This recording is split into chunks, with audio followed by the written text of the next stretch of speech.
Hello, welcome, welcome, welcome.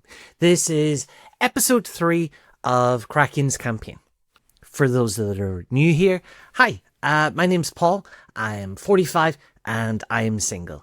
This series of videos is about me going out and beginning to date again after 5 years of being single, which is a little bit of time. To the point that friends worried about me, and one figured that I actually gave up on love, which isn't true. I was just taking an awful lot of time in order to look after me and do the healing, all of the good stuff. But that's not what this channel is about. I'll touch on it as we go along, but it's about me going back out and seeing what's there and trying different ways to meet people. It is Wednesday, the 20th of January, and it is 2 days after the speed dating night. And as promised, I wanted to give you some first impressions, the autopsy, feels a biopsy, the breakdown, the aftermath of how it all went. So it's run by Rate My Date NI, which seems to be based on the website that I used to book it through Eventbrite.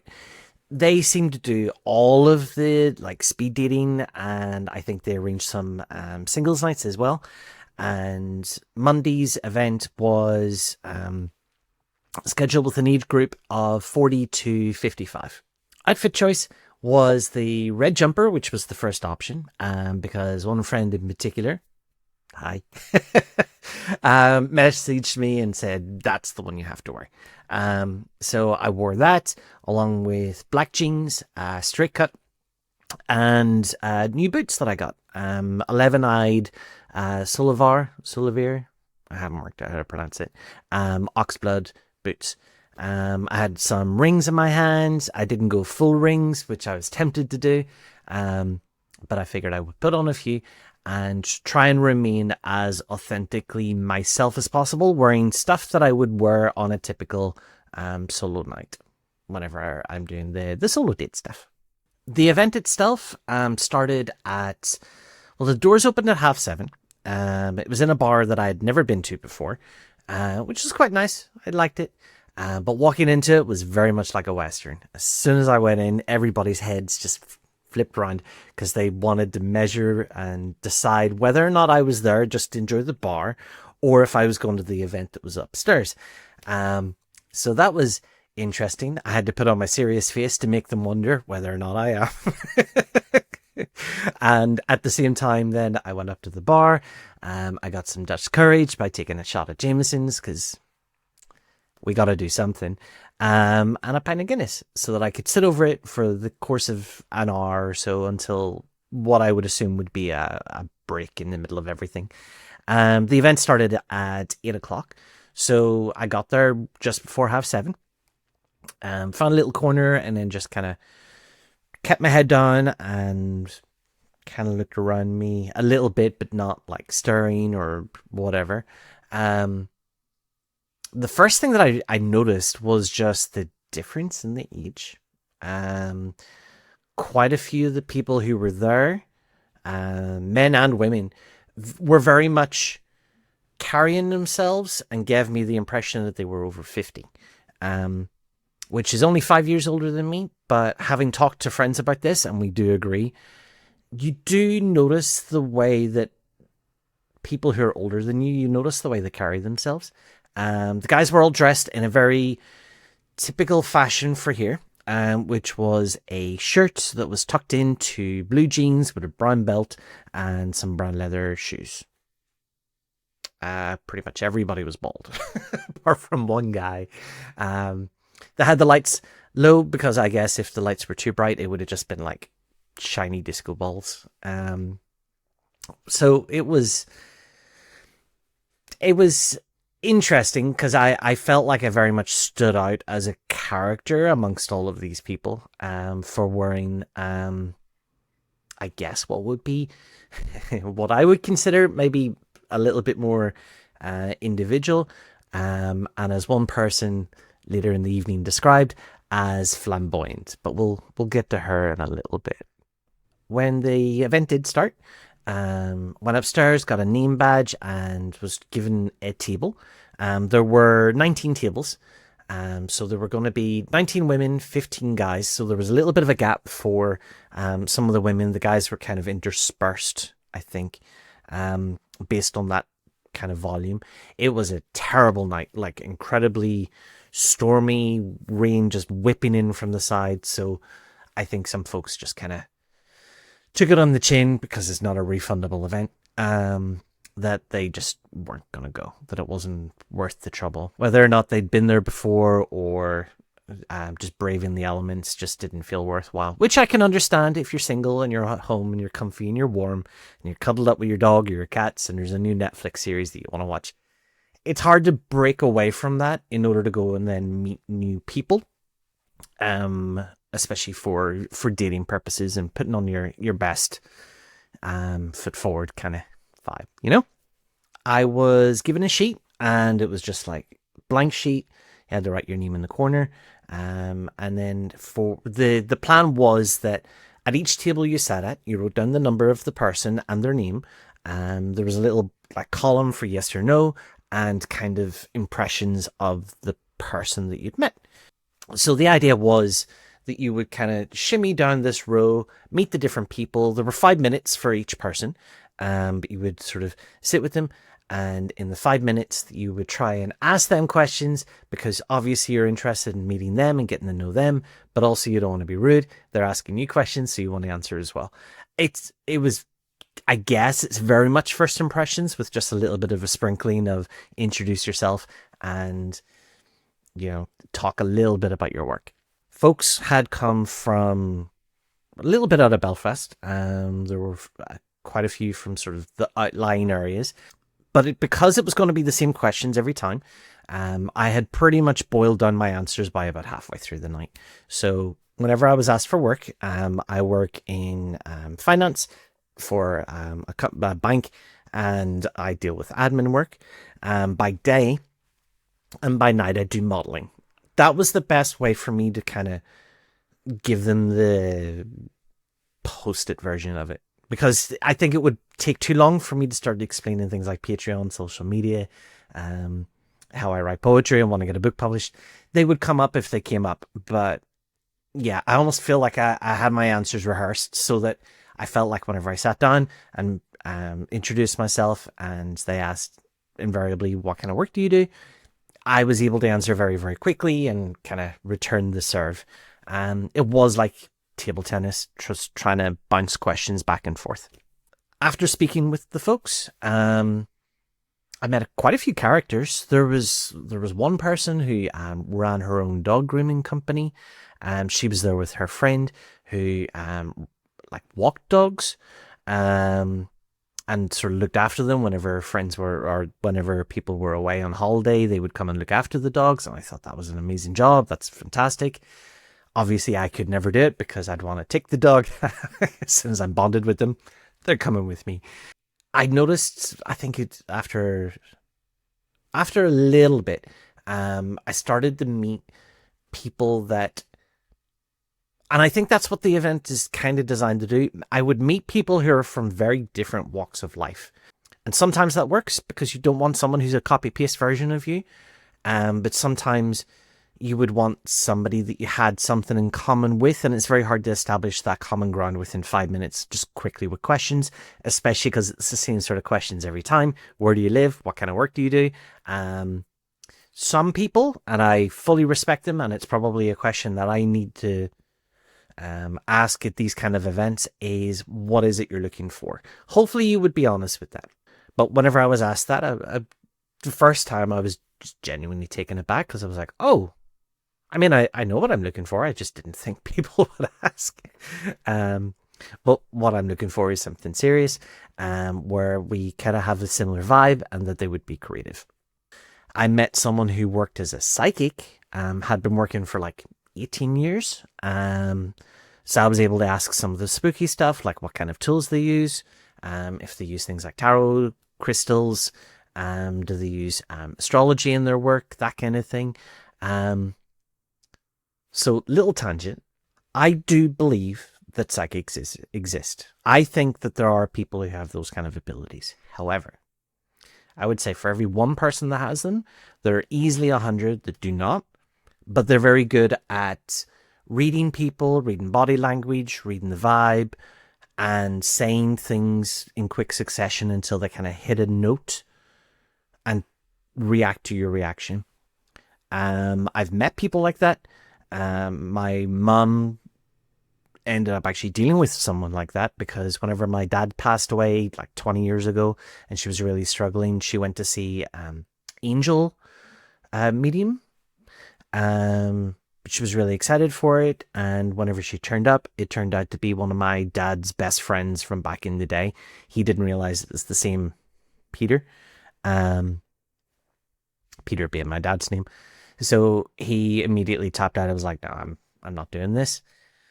I think quite a lot of mediums, the ones that are out there, would just be really good at searching things like the internet history, and they would go into your Facebook, because a lot of us keep our stuff public when we shouldn't.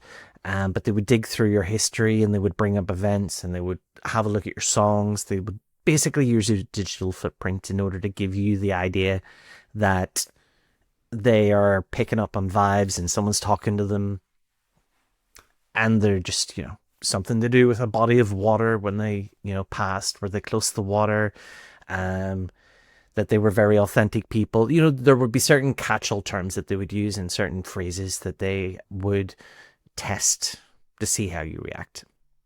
So I think she realized that I wasn't, that I knew some of this stuff because I use tarot cards.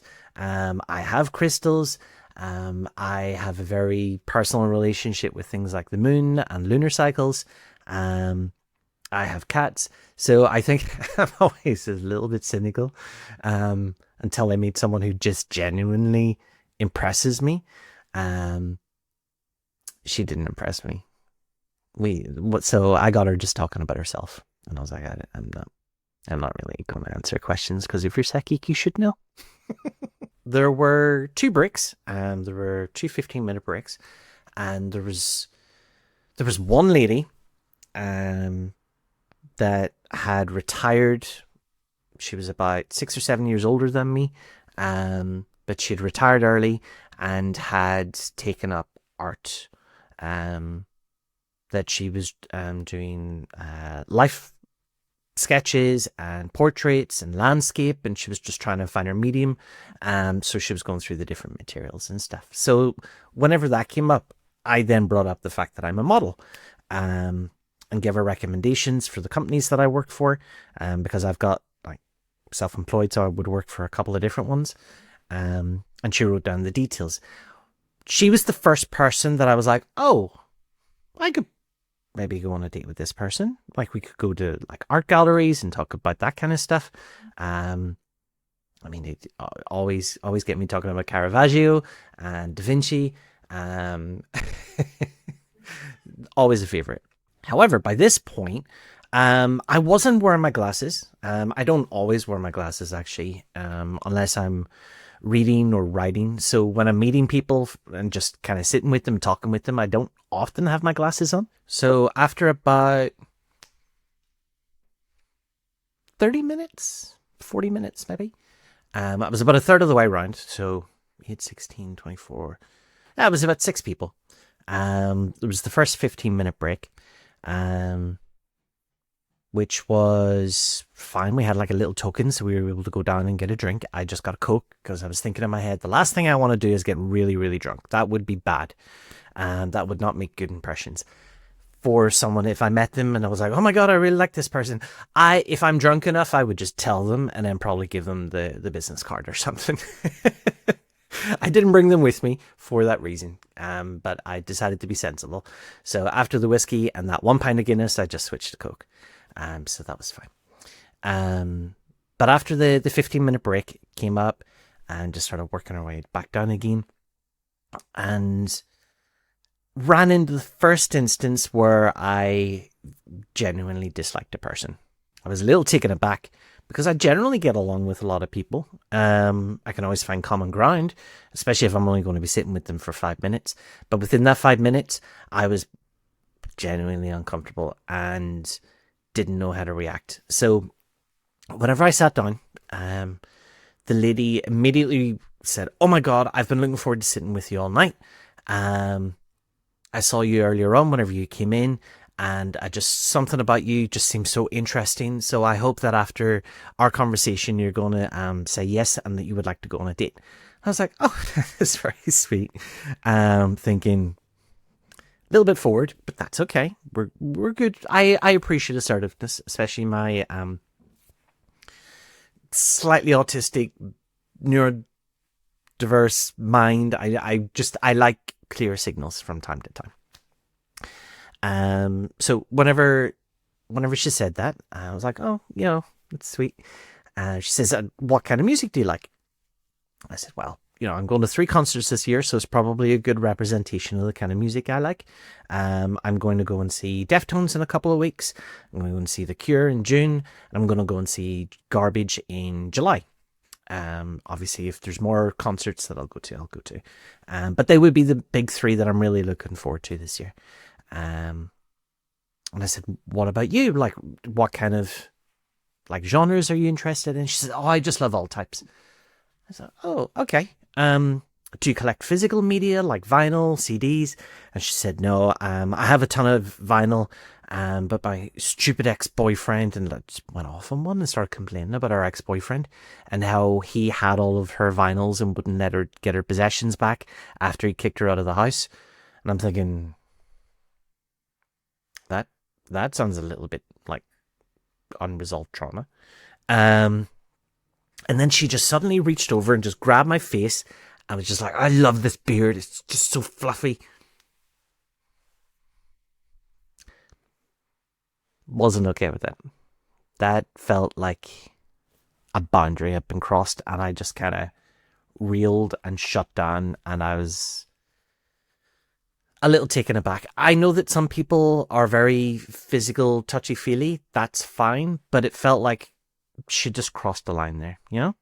It felt like she would be the kind of person who, if they saw someone of African descent with dreads, that she would run over and go, "Oh my God, I love your hair," and then just start touching someone's hair. Or if there was some sort of a boundary, if we were in some sort of an intimate kind of situation, that she would ignore the boundary because of something that she would want to do. It's hard to say how much alcohol was involved because some people were drinking the non-alcoholic labels, and I'm not great at telling them apart. So maybe she was just genuinely like that. Maybe she was just very drunk. But either which way, I was just, this has immediately shut me down and made me kind of reel back a little bit because I was enjoying the night, and that was the first kind of dampener to it. So this was, I think, like by this point, it was like lady 10. And there were 19. Yeah, 19. So I'd met half of them by this point, and then they called the second break. So whenever I came back from the second break, I didn't know where I needed to go because I'd started at 7 and worked all the way up to 19. And I didn't know if I needed to start from number 1 or if I needed to start from like number 6 and then work back. I wasn't sure which direction, and I had to ask, and they were nice enough at pointing me down in the right direction. That led to another lady who also had spiritual vibes, had just picked up some crystal bowls for herself. She used to be a hairdresser. She's very much into Reiki and massages. But immediately, like, as far as the spiritual stuff's concerned, she seemed a lot more grounded and down to earth about things. So we were talking about things like Salem and New Orleans, and in the time disappeared so quick. It was very, very fast. So I did say I'd be interested in a date with her. That was like, okay. Yeah, that would be my second person. And then moved on. That person was the friend of the spiritual lady, the spooky lady. So we were just kind of chatting more of like a group of 4 rather than a group of 2. And then I moved on again. That person I remember from the bar downstairs, very fashionable. Like blonde poker hair, had like a fuzzy jacket rather than the typical. A lot of folks were just wearing like denim and leather, but she just had like this like a ruffled jacket, what looked to be like a designer bag, very fancy shoes. So immediately I said, love your fashion. You look incredible. And she was, oh, thank you very much. She was Eastern European. We didn't go into specifics but she brought it up. Whenever she was like, this is my name. And then said, it's Eastern European. Oh, okay. And we were talking about, well, how's your night been going so far? Because by that point, we'd spoken to most of the people. So I figured it was a good way to kind of shuffle up the questions a little bit, kind of change the pace. She hadn't been too impressed with anybody. But then we moved on to like talking about bad dates. She said that sometimes she's been accused of being a lesbian. I was laughing, saying, well, sometimes I get accused of being gay. Like there's anything wrong with either of those, but it does get frustrating when you're trying to date and people are like, oh, I didn't realize. So similar to the stuff that I was talking about, my worst date ever, this came up and she was talking about that kind of stuff. So that became the third person that I was like, oh, I think I could actually go out on a date and have proper conversation with this person. Probably trauma dumping and trauma bonding, but isn't that adult dating these days anyway? But yeah, she was very cool. And then it went so downhill. Sat down next to a lady who had come over from Essex. So she was living just outside Belfast. She had retired, which, I mean, typically here retirement is at 60. 60 to 63.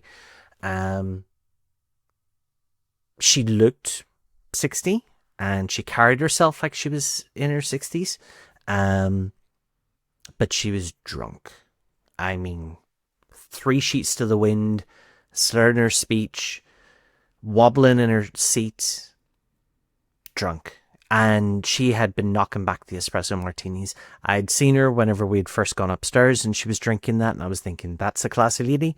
Because, it didn't seem like the kind of bar that would do cocktails. It's more of just like a traditional pub, kind of. And just things on draft. But no, she had the espresso martinis. And we love that for her. But it looked like she had maybe one too many. And then she started like crashing. That's probably the best way to put it. She, I asked her how had her night gone, so far, and she said, "Terrible. I'm here on my own, and nobody finds me attractive. The reason I'm here is because I'm ugly."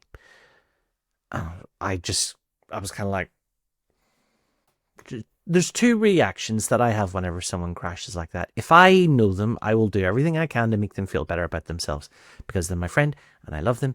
And that's what you're supposed to do for friends whenever they crash, is just give them a little perk and be like, shut the fuck up. You're awesome. Stop being like that. But when it's a stranger, it kind of feels like they're looking for the sympathy.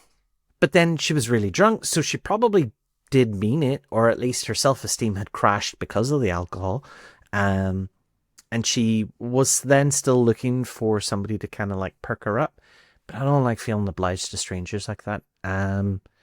So I was feeling a little awkward. And I said, no, don't be ridiculous. And, you're maybe being a little bit too hard to yourself. So quit that. She says, well, do you find me attractive? Just straight out. And I said, well, I really like your hair. Because her hair was nice.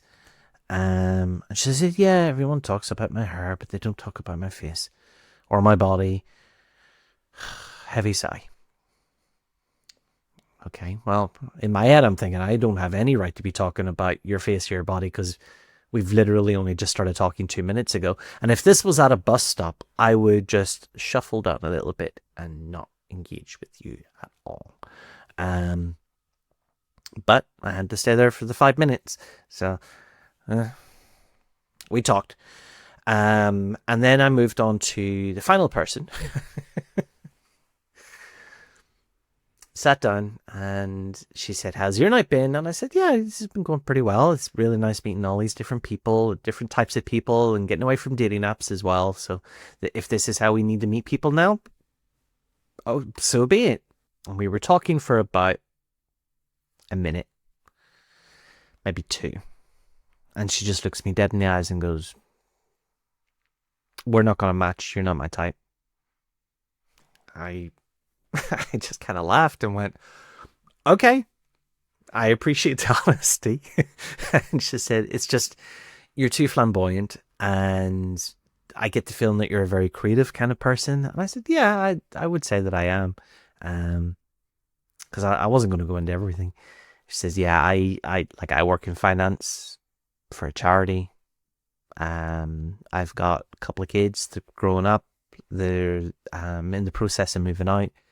So I don't think that you and I are on the same level." Okay, that's fine. Not a problem at all. Appreciate the honesty. It's refreshing, but it just took me a little bit by surprise because it was so honest. But okay, sure. Um, and at that point, I had lost my glasses because I was jumping from table to table, and I had the glasses with me to put them on if I ever need to scribble something down. I hadn't been writing anything down about any of these people, and I'd lost my glasses. We'd come to the end of the night. The intention was that you filled out your sheet and handed it in, and I couldn't find my glasses, so I felt like Velma wandering around the room, just like, I can't see without my glasses. Um, But yeah, I filled out the sheet. There were three people that I circled, and one for the comments, and the one who was really drunk with the low self esteem. I pointed that out, because although it's not their job to regulate, I feel like they maybe should have stepped in and said, "This lady's not to meet any more people. That maybe she should head back." Um, oh, and there were from the second break, whenever I came back, there were like three or four women who had just got up and left. Clearly, they had taken their measure of the room, didn't want to stay and speak to everybody, and left. Um, so the entire thing finished at 10:30. The bar closed at 10:40. They had no intention of staying open, and it was a miserable night. So I had to wait outside for a taxi. Um, I chatted more to the taxi driver than I did to anyone else that night, because he was over from Canada. His parents were from Kenya and had moved over here.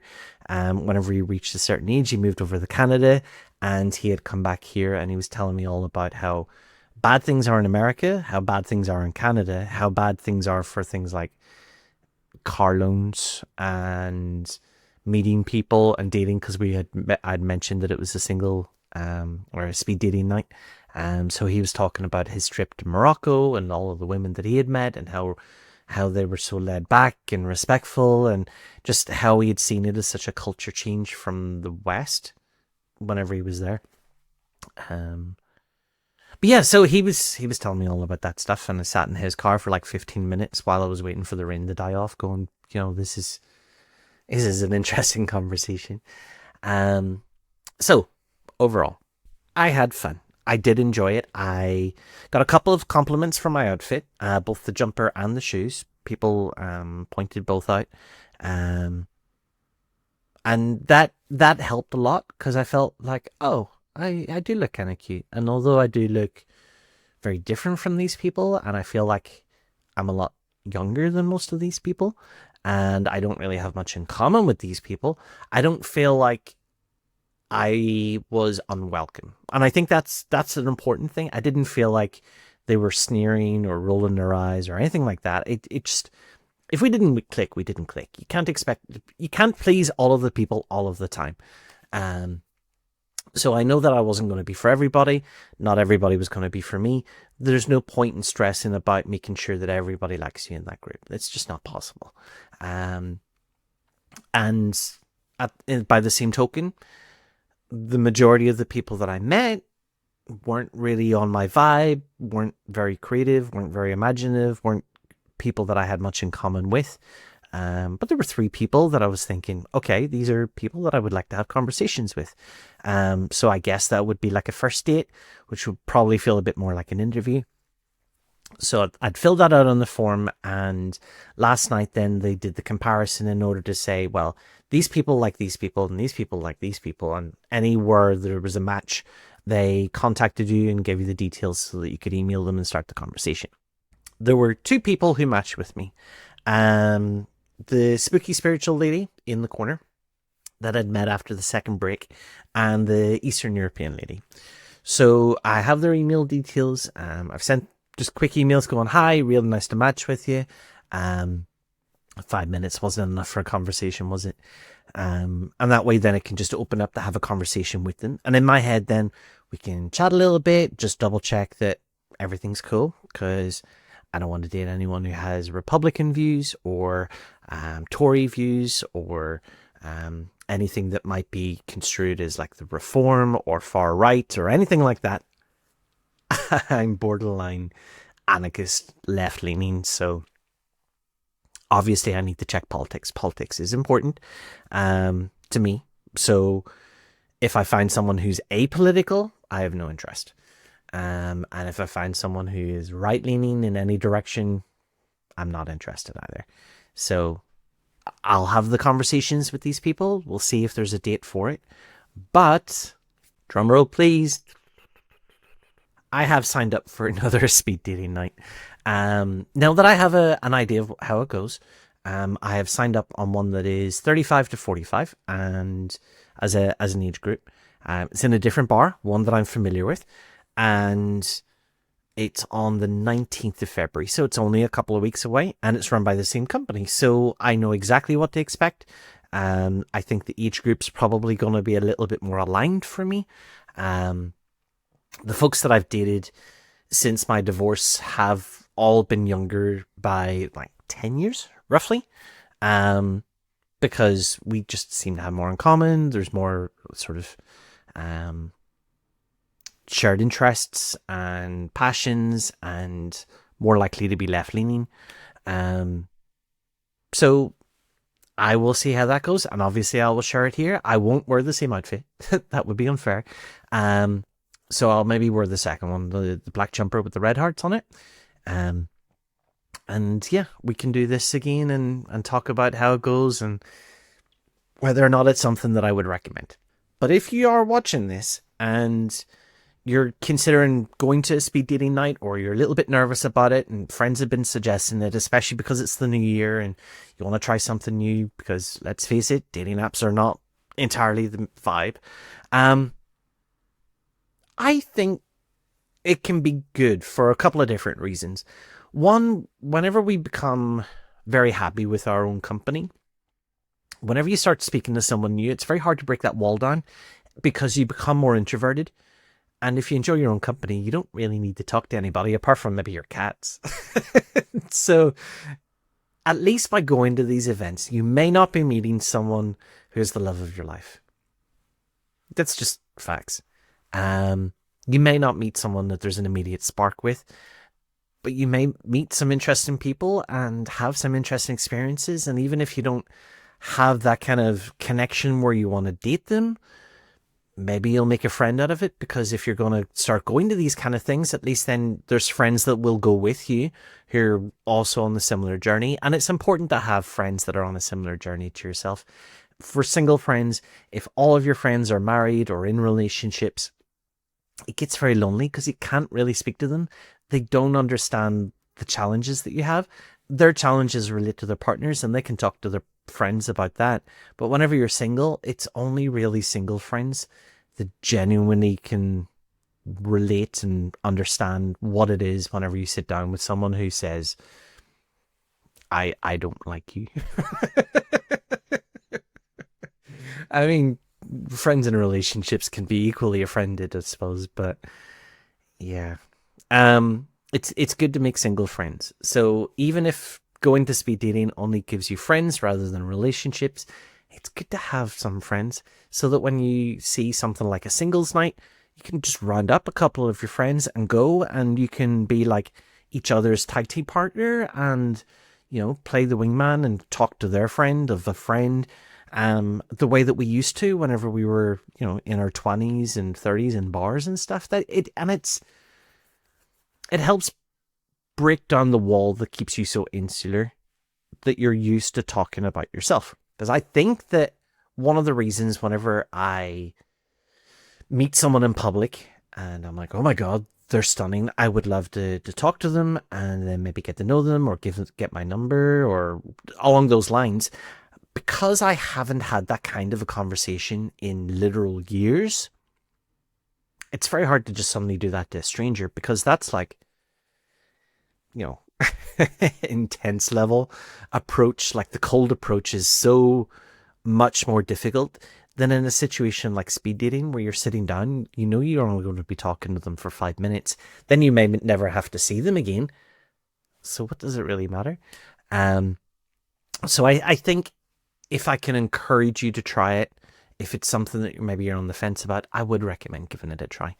Um, I will be doing other things. I will be trying some singles nights. I've already nudged a couple of single friends that I know to say, look, can I bring you along? Um, and I think having had this conversation, I think I would feel a little bit more comfortable talking to somebody in public. I am going to try the dating apps again. I'll probably go through them systematically. I'm not going to throw the wide net and try all of them at once because I think that would be overwhelming, but I'll maybe try Tinder for 2 weeks and then just kind of share the results. And then Bumble, Hinge, Field, I think is the other one. I've been told Boo might be worth a look. There's a lot of dating apps popping up. I have a lot of opinions on dating apps. I will share them. But I need to get new pictures. So I think this weekend I have to work and I'm helping a friend of mine with one of her shows. She's doing a show in Belfast. Next week, a friend of mine is coming over from America for the weekend. So I'm not really going to have much time for photos or anything like that. So the following weekend, so it's like, what date would that be? The 13th? 14th? Yeah, the 14th of February. Valentine's. Maybe I should do something for Valentine's. That's a Saturday. How about, I'll put this to you. If you're watching this, I would like you to vote. Should I genuinely get like a dozen roses or maybe sunflowers and put the business cards in them, like staple them on the inside, and approach people and say, hey, you're really cute, my number's like in there, or something along those lines, like as a gift to strangers, which is half advertising on Valentine's Day. If I see someone who's on their own, like, is that an idea? Is that something I should try? Let me know. You can let me know if that's absolutely insane and you would run a million miles away from anyone who give you a rose on Valentine's Day. Because I could probably end up approaching people who are in relationships and I'm like, well, just in case your partner didn't give you one, here's a rose. That sounded like an innuendo. That wasn't meant to be an innuendo, but she fits. Anyway, that's in 2 weeks' time. So if I see an opportunity to go somewhere and take some pictures, I would like to do pictures for outfits. So throwing on a shirt and a waistcoat, and going to a library or a book, a library, or the museum, comfy jumper in a coffee shop, t-shirt and flannel, which is my typical vibe. I could maybe wear in a bar. And then what other options have I got? Second question. Do we do gym gear? I know that there's an awful lot of people that say, look, if you're active, you should put a picture up of you in the gym. But also I feel like it's a little bit egotistical, like I'm showing off. I don't have big muscles. I have muscles that work. And as a guy in my mid 40s, that's an achievement. So I've got two questions for you then. The flowers on Valentine's Day and the gym pictures on a dating app. So let me know in the comments. But yeah, this has been a fun experience, and I'm really glad that you're here, and I have the opportunity to share this stuff with you. I love your faces. Please look after yourself. I know the world is really scary and overwhelming right now, so I hope this has been a little bit of a fun distraction for you as well. Um, Drink your damn water, take your freaking meds, and I will see you again soon. Bye.